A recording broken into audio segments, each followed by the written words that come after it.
I am Ferdinand Marcos, and I am the President of the Republic of the Philippines. I stand today on behalf of 110 million Filipinos. Everyone, hello universe, it's me again. Shout out sa inyo mga kababayan. Hello, hello. Sa mga Marcos Loyalist supporters, Filipino and OFW. Today is January 7, 2026. Oh, nakita nyo yan mga bes? Ano bang pangalan nitong ito ba ay Black Hawk? Oh, hindi ko alam mga beswa. Palagay ko sasama ko sa pag-bibless nitong napakagandang pandigmang pangkalawakan, no? Naks naman. Aaten tayo mga kababayan pag ibinibless ni Secretary Gibo. Ito oh. I-inform ko kayo, di joke lang. Shout out sa inyo mga best. Kumusta kayo? Siyempre, alam mo naman tayo lahat naman dito puro tayo good news. Mo, di ba? But anyway, mga kababayan, ito unahan ko na. At tandaan nyo itong video na ito. Kasi, pag ito natapos, maalala nyo po ako. Naks naman. Hug and kiss to all of you guys. Yes! Sabi dito mga kababayan, teka muna. Pangunahan ko uli. Baka sabihin ng mga dilis, kay Digong. No, mali kayo, alamin natin kung anong klaseng, pating ito, guys. Pating. Na lumilipad sa pangkalawakan. Sabi dito, yan sabi ng Max Defense Philippines. Diba? Talaga naman ito si Pangulong Marcos Jr. Laging nagsusurprise. Mga best, of course. Sabi dito mga kababayan, Korean press reported that Korea Aerospace Industries has agreed to deliver the first batch of FA-50 Block 70. What? 70 Fighting Eagle light combat aircraft to the Philippines Air Force before the end of 2026, which is unprecedented in terms of delivery speed. What? Malinaw yan mga kababayan. Ilan ba? 70 ba yan? 70 piraso ba? Fighting Eagle light combat aircraft. Yun palang pangalan niya mga beswa. Aba, sabi niya, i-deliver bago mag-end ang 2026. OM goes. What? 70 70. Ito, tandaan nyo ito Sabi po dito, tuloy. So far. Guys.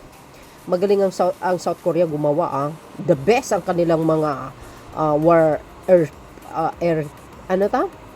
aircraft, no? Yung mga Black Hawk, yung mga helicopter.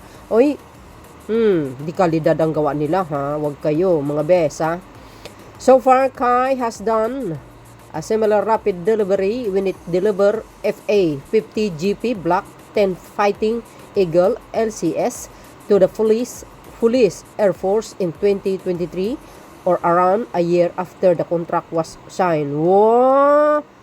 See mga best, see, it delivered FA-50 GP Block 10 Fighting Eagle LCS to the Police Air Force in 2023. You see? Sabi sa inyo Analysts believe that the speedy delivery was because Kai was able to anticipate the order from the Philippines advance and was able to secure key component for production even before the DND signed a contract with Kai. See? Baka sabihin nyo naman si DND Lorenzana ba yun? Hindi Secretary Gibo, siyempre. Marcos administration na yan tuloy. Delivery speed appears to be one of Kai's vital advantages over Lockheed Martin Eurofighter Consortium and Saab and the Philippines Air Force multi-role fighter acquisition project. Ooh, wow. Shoutout sa inyo mga beswa. Sa mga sundalo dyan, wala tayong alam dito pero babasahin natin at i-inform natin kayo. 'Di ba? Baka sasabihin, hindi, wala naman nagawa yan ng Marcos admin eh. Hindi naman bumili ng kagamitan ng mga sandatang lakas. Talaga lang ba ha? While other aircraft manufacturer usually take 3 to 5 years to deliver, the first batch of aircraft Kai was said to have been requested by the Philippines to deliver the first batch of KF-21 Block 2 Burami starting 2027 and completed by 2029 should a contract be signed with the 2026. Ito ha, if matapos po ang termino ni Pangulong Marcos Jr., ito tandaan nyo itong mga to guys yung KF-21 Block 2 Burami pag i-deliver yan sa 2029 after ng termino ni Pangulong Marcos Jr., matik po yan ay under the Marcos administration. Siyempre ang tatanggap yung pangalawang yung susunod na administration. Yan. 'Di ba? Kasi mahabang yan eh. Kumbaga mahabang 5 years 'di ba ang paggawa niyan bago ma-deliver. So dahil sabi niya dito, while other aircraft manufacturer usually take 3 to 5 years to deliver, the first batch of aircraft was said that have been requested by the Philippines to deliver the first batch. Ayan. Tapos, ang sinabi niya dito, Block 2 Burami starting 2027 and completed by 2029.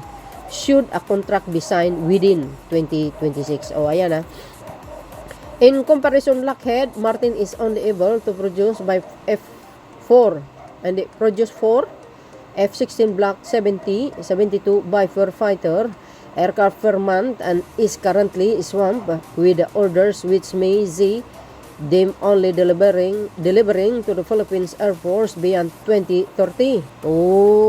Ganun pala yun. Hindi naman 4K magpagawa ka ng isang aircraft 1 year lang. Mahabang pagpagawa yan, di ba? Sabi niya 3 to 5 years. Talaga naman Another advantage is Sky's planned establishment of the maintenance, repair, and overhaul MRO facility in Clark. Yes, tama yun. To support Sky mid aircraft like the F-850 and KF-21. Maganda yun guys pag mayroon na, 'di ba, dito sa Clark ang tawag dito yung paggawaan ng mga ganyang mga aircraft, 'di ba? Ay maganda. At least remember guys ang ating mga kapwa Pilipino magaling din gumawa sa mga ganyang mga klaseng mga high-tech na mga aircraft. Magaling ang mga Pilipino, hindi lang mga banyaga. Siyempre kung matalino sila, matalino rin tayo. Nakakalikha tayo ng mga iba't ibang klaseng mga high-tech na kagamitan, di ba? Ika nga, tiwala lang sa sarili. Di ba? Pero mga kababayan, nung panahon ni dating Pangulong Marcos Sr., di ba kumpleto tayo ng mga kagamitan?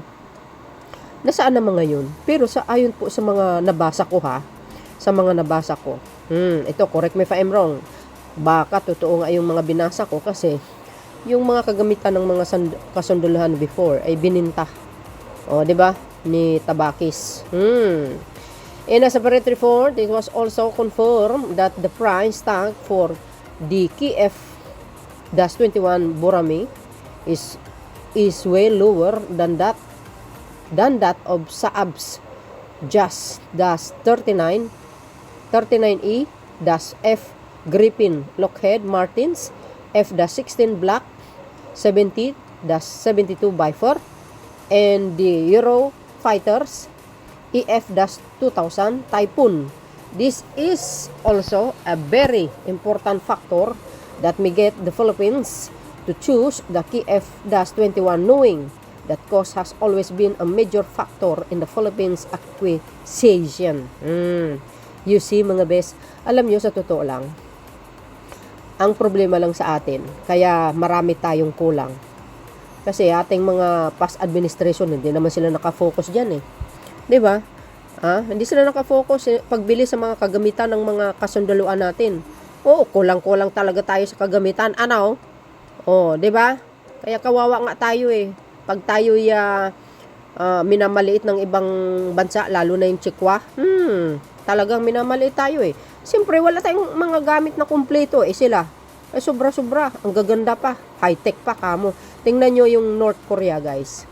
Halos kasing laki lang yata ng bansa natin, pero tingnan nyo, ang mga kagamitan nila matindi, kayang makipagsagupaan sa malalaking bansa. No. Kung tutuusin tayo, mga Pilipinas, kayang-kaya. Oo, kayang-kaya as in. Kung nakafocus ang ating mga matataas na opisyal, siyempre yung mga past leaders, kung nakapokus sila, mag-imbak sila ng mga kagamitan natin sa sandatahang lakas, ito mga aircraft na ito, kung ano-ano pa, hindi sa tayo mahihirapan. Nakaka-imbak tayo ng mga high-tech na mga kagamitan. Kaso lang, ang problema, nakafocus sila sa bulsa. Kaya yan, tuloy nga tayo guys. At least ngayon, 'di ba? Sa panahon ni PBBM, unti-unti nag-iipon ng kagamitan.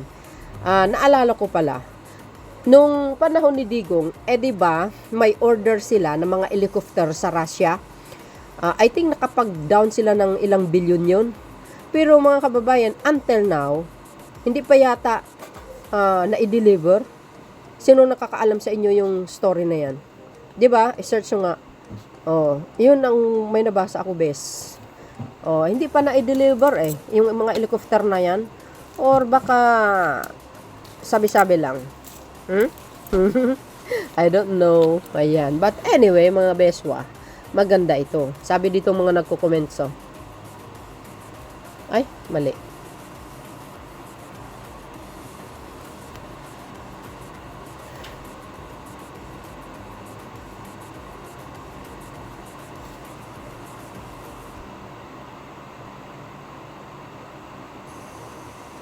Sabi po dito, Korean has been consistent in delivering assets ahead of schedule from HD, HSI worship to FA-50PH and KF-21. Hopefully, the MRF project gets awarded in favor of Kai. Ayan Ako naman, parang nakikita ko magaling itong Korea guys, South Korea, hindi North. Even North guys, magaling sila dyan. Gumawa ng mga ganyang high-tech na mga armas. Tsaka mga kagamitan. Soon enough, the Philippines will becoming the largest recipient of Korean-made hardware. A nation next to the Poland. Taiwan is also heavily dependent on US-made equipment, and I hope the AFP would look at procuring them soon. Kaya nga, alam nyo mga best, sabi ko diba, kung ang ibang administrasyon nakafocus dito, bagamat kompleto tayo sa kagamitan, hindi po reason yung maliit tayong bansa. No! Diba may kasabihan, small but terrible. Yung ini-example ko nga ang North Korea eh. Diba tingnan nyo? Grabe. Ang tindi, ang high-tech ng mga kagamitan nila. Kaya nga sabi ko, kaya nila makipagsabayan sa malalaking bansa, makipagdigmaan baga. Kasi ang ganda. Makita mo, nakaka-overwhelm pag nakita mo yun. Even sila po ay communist country, pero grabe high-tech yung mga kagamitan nila. Kasi nakafocus yung leader na nila doon sa mga pag-iimbak or paggawa ng mga magandang kagamitan nila sa mga pandigma, ika nga. Tayo, kayang-kaya natin yun tapatin kung tayo po ay nakafocus din sa mga ganyang pag-iimbak ng mga kagamitan ng sandatahang lakas. 'Di ba mga beswa? At least si BBM unti-unti. Marami pa ito guys magugulat na lang tayo, susulput-sulput na lang yan Could be good legacy for Marcos Jr. to end his term with the POP flying their MRF. Yes naman. PBBM pa. Baka nakalimutan nyo, sundalo po yan. Kaya minsan nakikita natin sa kanya ang pagiging disiplinado because he was a soldier. Mustang po yan Scout Ranger. Kaya kahit sabihin mo ano ang klaseng paninira sa kanya, very cool pa rin ang Pangulo kasi sundalo, walang pake. As long as walang wala siyang nilabag na batas. So, cool na cool ang ating mahal na Pangulong Marcos Jr. at very disiplinado. Siyempre pag sundalo, 'di ba? Oh, ganun lang 'yun. Pero may mga sundalong bulinaw ang utak tulad ni Pokis. 'Di ba? Korea's finest standing by Eagle Squadron, easy target, agay. Great, but it should if the app get those Block 2 KF-21 S of which it's still under test and to be produced come 2027 to be deployed 2028, or are we getting Block 1S to be modernized to Block 2S later on? Alam nyo guys, no, maganda yun kasi kung mayroon na tayong paggawaan dito sa Mike Clark, hindi na tayo mahirapan, hindi na tayo mag-order. So, ibig sabihin, kayang-kaya nang gumawa dito. 'Di ba? Pwede nang gumawa ng yung mga yung pangkaragatan. Alam nyo yun? Pandigma. Wala akong knowledge dyan guys, pero nakikita ko yung mga nakikita natin. Gaganda, 'di ba? Oh. So, yun mga beso, anong palagay nyo? Yun mga bes, abangan po natin yan mga kababayan, ang pagdating niya sa takdang panahon. Kasulukuyang ginagawa pa. Oo, di ba? Ang pag-deliver niyan, di ba? Sinasabi natin kala nyo si PBBM pa. Silencer yan, pero grabe ang galaw niyan. Sabi po ng Max Defend. So yun guys, thank you for watching. See you again on my next upload. Bye bye bye na baboos. God bless Philippines. There's more.